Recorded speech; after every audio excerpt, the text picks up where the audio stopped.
for I'll be launching the digital inclusion plan. I know that she takes cross-party working very seriously. I hope she'll meet with me so I can brief her on that work and involve her ideas as we develop it. Thank you, Mr. Speaker. I refer the House to my register of interest.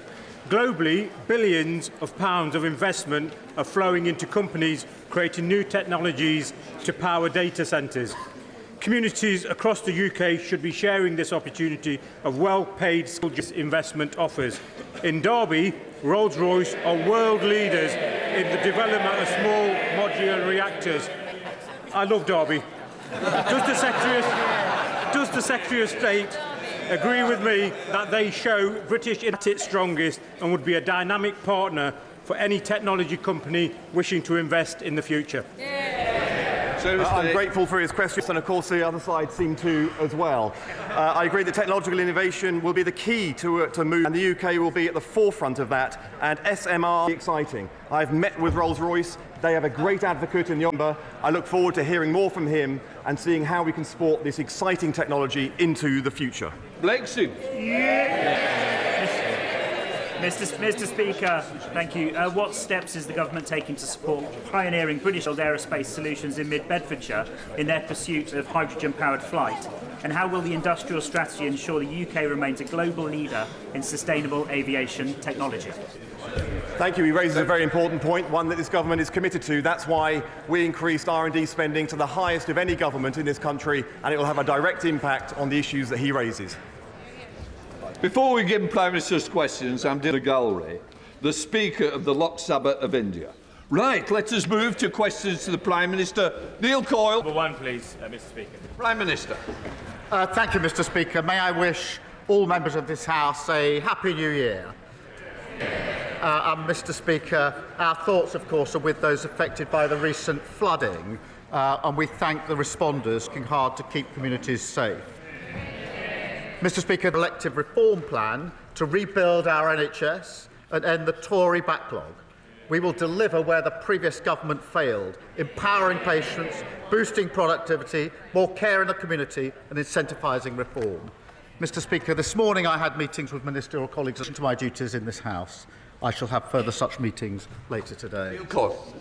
On behalf of everyone in Southwark, and I hope the whole House, can I offer the Prime Minister condolences on the loss of his brother over Christmas and wish everyone a Happy New Year. Last July, the public overwhelmingly backed halving violence against women and girls. Can the Prime Minister set out how today's vote on the Children's Wellbeing Bill is a crucial step to delivering that promise, protecting children, and without the delay of an unnecessary further lengthy inquiry?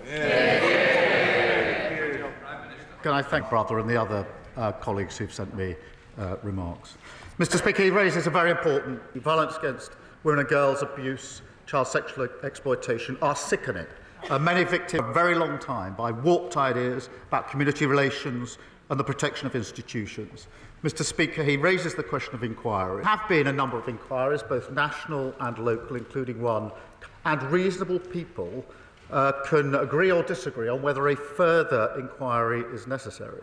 This morning I met some of the victims and survivors of this scandal, and they were clear with me that they want action now, not the delay of a further inquiry. The J inquiry, the last national inquiry, was 7 years, which would take us with a further inquiry to 2031. I think action is what's required. But whatever your view, whatever anyone's view on whether a further inquiry is needed, what I find shocking is that anyone in this House would vote down the Children's Wellbeing Bill this afternoon, which is vital protections for the most vulnerable in our society. And I urge the Leader of the Opposition to withdraw her wrecking amendment.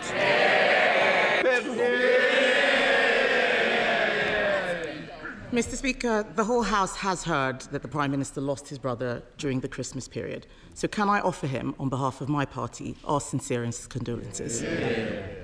The new year has started with a focus on the decades-long rape gang scandal. Across the country, thousands of girls were tortured and sexually abused at the hands of men who treated them as things to be used and disposed of, destroying many lives forever. The Prime Minister has mentioned previous inquiries. He is right. There has been an inquiry into child sexual abuse, but it wasn't about the rape gang scandal. In its 468 pages, it mentioned Rotherham just once. Is the Prime Minister confident that we know the full extent of rape gang activity? Prime Minister. Can I first thank her for her condolences, and can I thank her for reaching out over the Christmas period when I lost my brother? I really did appreciate that, and I appreciate it today. Mr. Speaker, on the question of a further inquiry, there have been a number of inquiries, some of them localised, including the Mayor of Manchester's inquiry recently, and of course a national inquiry Professor Jay carried out, took 7 years, had 20 recommendations, none of which actually were implemented by the party opposite when they were in government. Now, this is a really serious issue. We must focus, obviously, on the victims and survivors. There's no fixed view on the victims and survivors about a further national inquiry. There are mixed views. But there is a view, and I share this view, that what is needed now is action on what we already know. We already know, myself from personal knowledge when I was Chief Prosecutor, that warped ideas, myths and stereotypes about victims were at the heart of this. We've known that for a decade. The Jay report called for mandatory reporting. I called for it 11 years ago.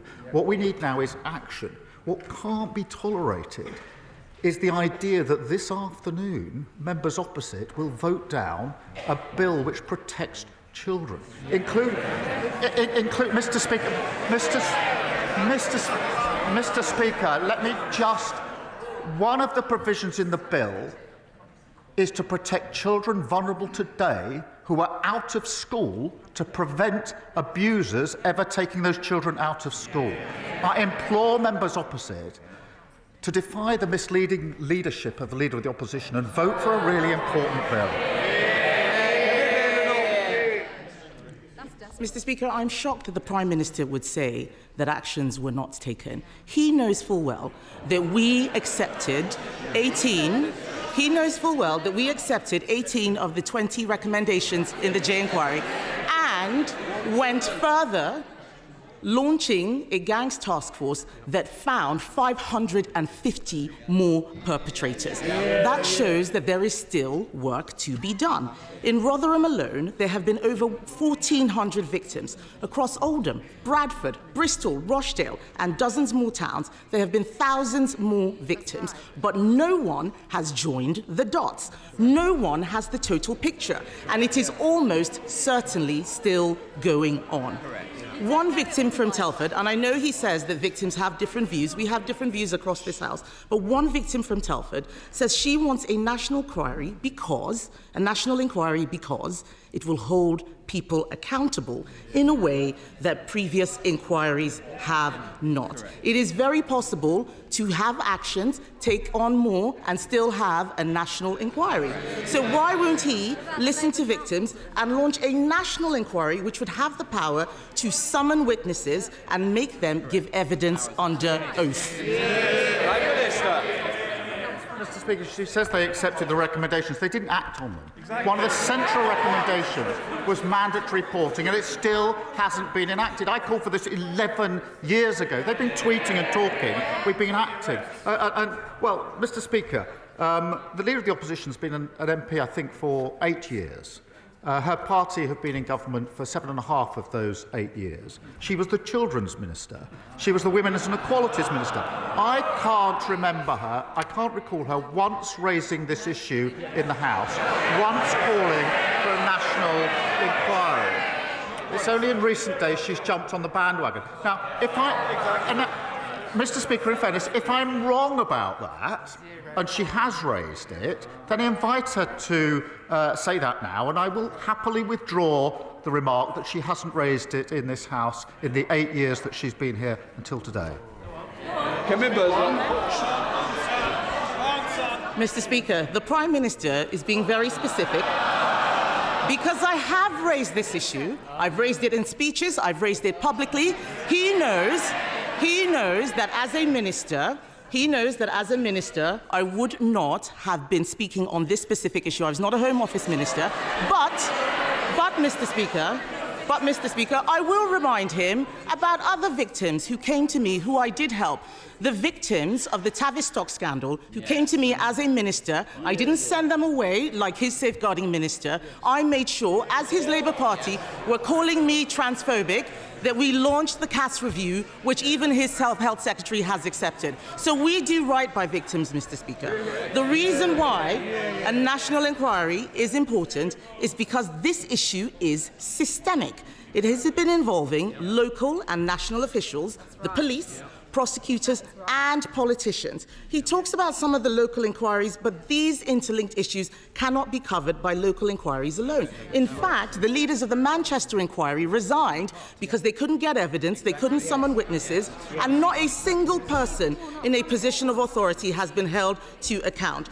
The Prime Minister called for 9 inquiries in the last Parliament. Does he not see that by resisting this one, people will start to worry about a cover-up?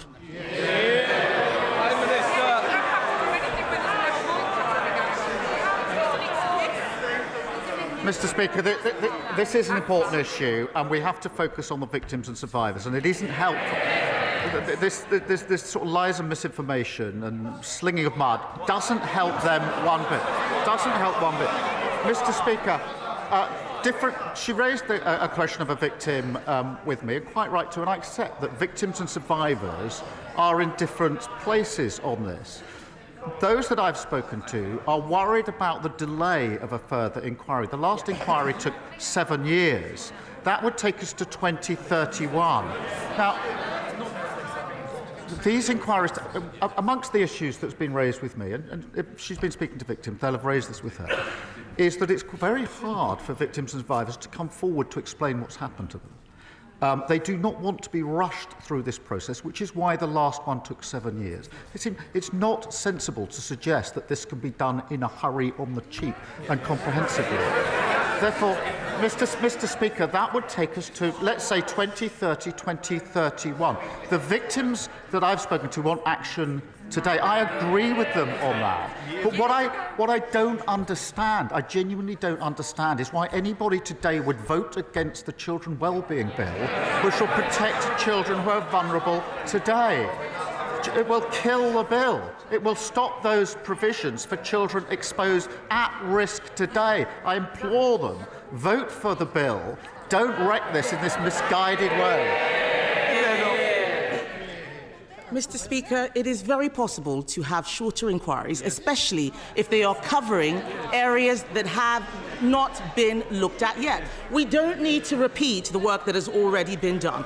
Let's look at new areas. Former Labour MP Anne Pryor said that there were councillors and MPs all over the country who knew what was going on but were terrified of being labelled racist. A national inquiry would ask if there was a racial or cultural motivation to some of these crimes where white girls were seen, as Jack Straw said, as easy meat. The member for Rotherham was sacked from Labour's front bench for speaking out about rape gangs. Does the Prime Minister now recognise that sacking people for telling the truth creates a chilling effect that means victims aren't listened to? Well, I'm very happy to call out anybody who hasn't acted properly in these cases. I've done it many, many times before, and it doesn't matter to me which political party they're in. I'll call them out and I will condemn them. Mr. Speaker, when I was Chief Prosecutor, I took measures to confront this head-on. The first of the mass prosecutions for an Asian gang was in Rochdale. My team came to see me. It put a number of Asian men in the dock. They wanted the green light for the first of these cases to take place. I gave that green light, but on one condition, because it came to my attention that one of the men that was going into the dock had previously been arrested but not charged. And I said, you can bring the first of these mass prosecutions, but only if you look back at the file where we weren't charged and tell me what went wrong with a report so that I can start to put it right. And that's what started the reforms I brought about. So that's the approach I took in practice, whilst others were tweeting and talking. It's the approach I would take now in any case where there's wrongdoing here. But what we've got to do now, Professor Jay has said this, we have had a number of strong findings. There are 20 on the table from Professor Jay. We've got to get on with action. Don't block it this afternoon. Mr. Speaker, we need to focus on what this is really about. This is not about the Prime Minister's work in the CPS. And I would say very respectfully to the Prime Minister, it's not about you, it is about the victims. Be a leader, not a lawyer. We know that people were scared to tell the truth because they thought they would be called racist. If we want to stop this from ever happening again, we cannot be afraid. The Labour Party has adopted the APPG definition of Islamophobia. That same APPG report said talking about sex groomers was an example of Islamophobia. This is exactly why people are scared to tell the truth. And the lack of clarity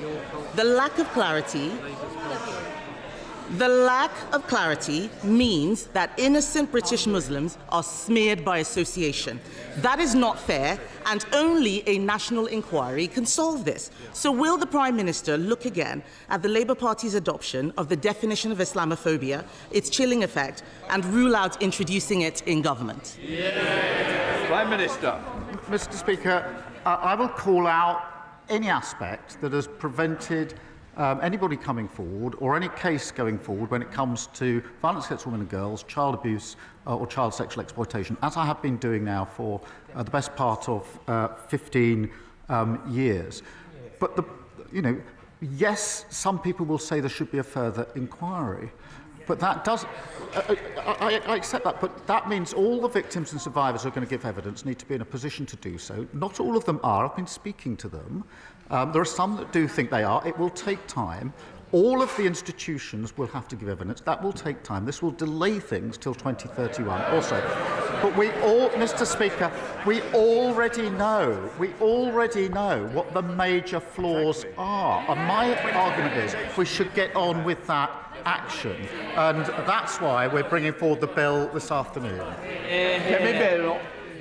Mr. Speaker, the Prime Minister has effectively told us that he's not able to do two things at the same time. This issue of a delay is a weak excuse, and I would say to him that by refusing this inquiry, he is enabling those people who wish to smear all British Muslims based on the actions of a small minority. He is talking about distraction tactics. Let us have the truth. The Prime Minister cannot tell the House the full scale of the scandal. He doesn't want questions asked of Labour politicians who may be complicit. He won't listen to the victims.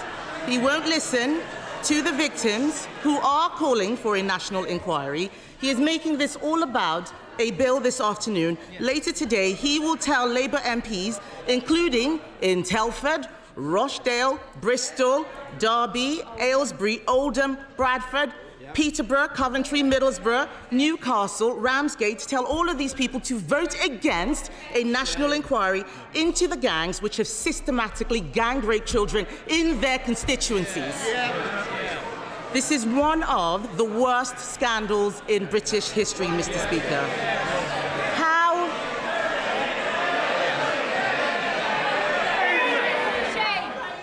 Sorry? This is a very, very important issue that does matter to the country. It matters to all our constituents. I want to make sure they can hear what's being said by the Leader of the Opposition and the Prime Minister of the Opposition. Mr. Speaker, this is one of the worst scandals in recent British history. But how are they going to explain to their constituents that obeying his whip is more important than doing the right thing? She's right to say it's one of the worst scandals. It's terrible. That's why I acted on it. Her recently acquired view that it's a scandal, having spent a lot of time on social media over Christmas, not once in 8 years did she stand here and say what she's just said. Not once in 8 years. They didn't act on the recommendations. They want a national inquiry. We had a national inquiry, the J inquiry, the J report. 20 recommendations, not a single one implemented. Not a single one implemented. And she said you can do two things at once. You can't kill the bill this afternoon, wreck that bill, and protect children. There was Mr. Speaker, there was a dreadful case of Sarah Sharif that everybody will remember. This was the girl taken out of school and abused by an abuser. The bill this afternoon fixes that gap. And I know, I'm looking across, I know there are honourable members on the benches opposite who know very well that what's in this bill is necessary, that it's the right thing to do, and that would want to vote for this bill. I urge them to think twice about following this short-sighted, misguided, bandwagon-jumping approach of the non-leadership of the Leader of the Opposition. I urge them to. Speaker, my constituent, Anne-Marie, and countless other armed forces families across Aldershot and Farnborough are living in shabby military accommodation that simply isn't good enough after 14 years of Conservative neglect. So can I welcome the Ministry of Defence plan to buy back thousands of homes in my constituency? And will the Prime Minister set out how sorting out this bad deal left behind by a past Tory government will make life better for Anne-Marie and others like her living in the home of the British Army? Prime Minister. Can I thank her for her question? And we all owe extraordinary debt of thanks to those who serve. Mr. Speaker, by reacquiring over 36,000 service family homes, including 1,700 in my honourable friend's constituency, we can rapidly transform substandard accommodation. The deal that we've done also saves the taxpayer around £230 million per year in rent, and of course it follows the largest pay rise for the armed forces in over 20 years. There is of course still work to do, but this is a major step forward. We now come to the Leader of the Liberal Democrats, Red Davey. Thank you, Mr. Speaker, and Happy New Year to you. And can I join others by offering my personal condolences to the Prime Minister on the loss of his brother? And can I take this opportunity to express my sadness at the passing of a much-loved member of the Liberal Democrat family, Baroness Jenny Randerson. Mr. Speaker, fixing the care crisis is urgent. For the millions of people, elderly and disabled, who are not getting the care they need, for the millions of family carers who are making huge sacrifices to fill the gap, for the NHS, where over 12,000 people are stuck in hospital beds because they can't get out of hospitals, the care is not there for them. The Prime Minister is right to say we need a cross-party approach today, but as Sir Andrew Dillot has said today, that needn't take 3 years. So will the Prime Minister please speed up this work so 2025 is the year we finally rise to the challenge of fixing care? Prime Minister. I thank him for raising this important issue and thank him for his condolences. Yes, it is right we need to get this right. I'm on a cross-party consensus on this and invite him to work with us on this, as I know he will. But it is important, and he's right to say we need some action now as well. And that is why it's important I point out the immediate action that we've taken, the £3.7 billion of additional funding in the budget for social care, another £86 million to allow 7,800 more disabled and elderly people to live more independent lives, and of course the increased carers allowance. And the way in which we've set this up is in stages so that we can act and improve as we go along, but making sure that we've got consensus for the bigger changes that may be proposed in the review. And I do invite him and members across the House to work with us on this so that we can get this right and make sure that what we put in place endures beyond just a few years. Thank you. Red David. Mr. Speaker, I'm afraid if the government doesn't bring in these long-term social care reforms this year, their NHS reforms, this Parliament will fail. So I hope he will revisit the timetable. But moving on, Mr. Speaker, while the honourable member for Clacton may miss out on his big allowance from Elon Musk, the spectre of the richest man in the world trying to buy a British political party should give us all pause for thought. And after years of the Conservatives taking millions in pounds of Russian money, will the Prime Minister now work with us to bring in long overdue reforms of party funding so that power in this country lies with the voters and not wealthy overseas oligarchs? I think we all had a smile on Sunday when the honourable member said how cool it was to have the support of Musk, only for Musk to say he should be removed. Just a few hours later, that's the rough and tough of politics. And of course, we're looking at the question of funding more generally. Joseph. Thank you, Mr. Speaker. I welcome the efforts this Labour government has made to reset our relationship with the European Union and to seek to remove unnecessary trade barriers. The trading links between the UK and mainland Europe are of particular importance to my constituency of Ashford. So would the Prime Minister support my efforts and those of other Kent colleagues to restore international train service to Ashford International Station that will help economic growth in my constituency, Kent, and wider South East? Prime Minister. Right. Thank my honourable friend for raising this question. Businesses in his constituents have been badly let down by the deal of the last government, and we, of course, are resetting and strengthening that relationship on the economy, on energy, on security to deliver the growth that we need. I know this is an issue of considerable frustration to his constituents. The decision in question, Mr. Speaker, is ultimately for Eurostar, but we are keen to see international services reinstated to Ashford as soon as possible, and I would be happy for the Rail Minister to update him on the latest discussions. Stephen Flynn. Mr. Speaker, can I begin by doing something unusual, which is to commend the Prime Minister on his earlier answers to the Leader of the Opposition and, of course, to pass on my party's condolences to him for the loss of his brother. Outside of this place, temperatures continue to plummet, energy bills continue to rise, and the winter fuel allowance has been unacceptably taken away from so many vulnerable pensioners. Now, the Prime Minister intimated prior to Christmas that he had no regrets about any of the decisions that he has taken in office. Does he understand that the public do? Prime Minister. I thank him for his condolences. We took some tough decisions. They led to a budget which delivered the largest settlement since devolution began to Scotland. If he thinks we should now reverse that, then he should say so. What he's done is it's given the money, so now the SNP have the money, they have the power, and no more excuses for the non-delivery that we see in Scotland. If he wants me to reverse that, he should say so. Sam Rushworth. Mr. Speaker. Feeling safe in your own community is among the most basic of human needs, but after 14 years of Tory cuts to Durham's frontline police and breaking the criminal justice system, too many of my constituents are victims of violence, theft and antisocial behaviour, and these crimes too often go unpunished. Now, I know the Prime Minister's had a lifelong commitment to protecting victims, so what assurances can the Prime Minister give my constituents that our new government will be tough on crime and on the causes of crime? Prime Minister. Mr. Speaker, he's right to raise this important issue, and I have to say, when he said there were cuts to polices and somebody said boring, I think that somebody opposite just did boring. That tells you everything you need to know about the last 14 years.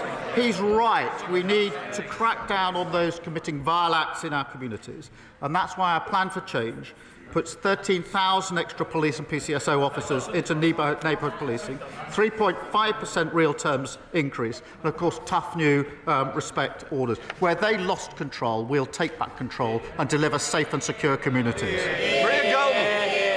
Thank you, Mr. Speaker. My constituent Dipak first opened the doors to his pharmacy in 1991, and he's been serving the Chelmsford community ever since, greeting many of his patients by name. But Dipak's business is struggling. His NHS contract no longer covers the cost of the drugs he has to dispense. For example, he's sometimes been forced to pay over 100 times more for a particular mental health drug than his contract provides. Dipak is dipping into his life savings to keep his pharmacy afloat, and I'm sure that many other pharmacists across the country are doing the same. Does the Prime Minister agree with me that no pharmacist should be forced to use their own money to keep their pharmacy viable? Prime Minister. Can I thank her for raising this really important and challenging case? Community pharmacists like Dipak play a vital role in our health service. And as she knows, the Department of Health and Social Care sets drug tariff prices and regularly assesses what pharmacies are reimbursed to ensure overall they're paid fairly. If she would prepare to share the details further with me, I will look and have a review by the team of the particular case that she's raised with me. Thank you. Mark Seward. Thank you, Mr. Speaker. Last year, I was honoured to accept an invitation from the European Jewish Association to go to Krakow and discuss the role of Holocaust education in tackling the rising tide of anti-Semitism across Europe. We also visited Auschwitz and Auschwitz-Birkenau, where we laid wreaths and paid tributes to the many victims of the Holocaust. Given that this month marks the 80th anniversary of the liberation of those evil places, will the Prime Minister set out what this government is doing on Holocaust education to ensure that never again means never again? Prime Minister. Well, I thank him for raising this. Anti-Semitism is completely abhorrent and has no place whatsoever in our society. Mr. Speaker, I recently met with Jewish community leaders in Downing Street to discuss what further we can do to combat anti-Semitism, and that includes allocating £54 million for the Community Security Trust to continue their vital work, committing to building a new Holocaust Memorial and Learning Centre, and providing at least £2.2 million to continue the funding lessons from Auschwitz. And I look forward to working with others on those important proposals. Victoria Collins. Thank you, Mr. Speaker. Businesses like Hicks in Harpenden, charities like the Hospice of St Francis in Berkhamsted, health and social care providers like the Elms Medical Practice in Harpenden, a GP, are amongst those up and down this country who are warning the government about the negative impact of the proposed changes to national insurance contributions. When will the Prime Minister heed those warnings and, at the very least, look at exemptions for health and social care providers like they have for the NHS? Prime Minister. Thank you for raising this. Look, we had to deliver a budget to wipe the slate clean and to deliver the stable basis for our economy and at the same time repair our public services. That's why we invested £25.6 billion over 2 years in the NHS, including additional funding for GPs and for hospices.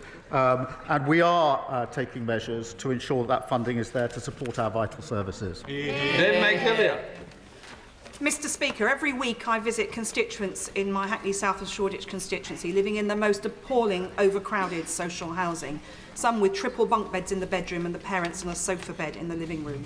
The nearest available property to buy would be £500,000, and it's out of the reach for these hard-working families. I really welcome our government's commitment to 1.5 million new homes. Will the Prime Minister agree that we need clear targets for the number of social housing units so that families in Hackney can live in dignity? Prime Minister. I'm grateful to her for raising this, and she describes an appalling situation when it comes to housing, and one will be familiar to a number of MPs on both sides of the House.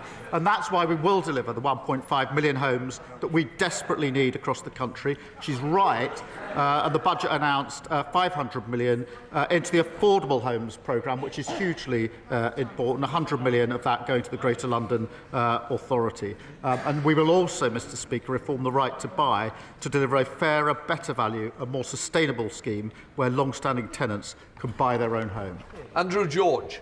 Thank you, Mr. Speaker.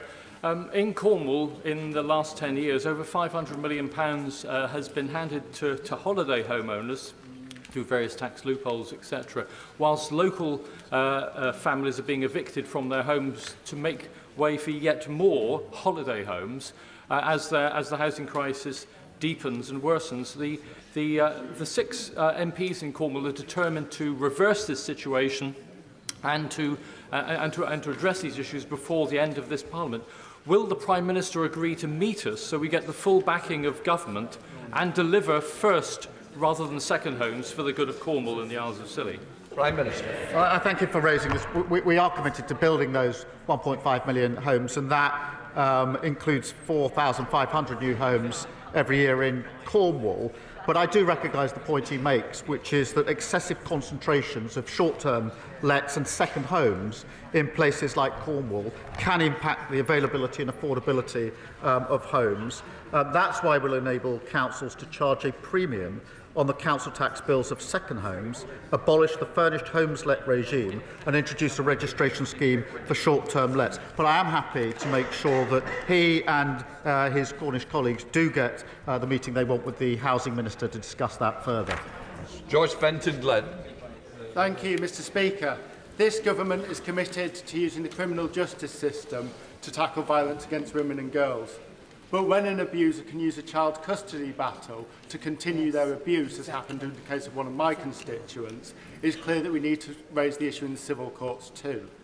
Will the Prime Minister please look at ending the absurd assumption that a domestic abuser's involvement in a child's life is advantageous to their welfare? Prime Minister. Yeah, absolutely. And he's right, Mr. Speaker.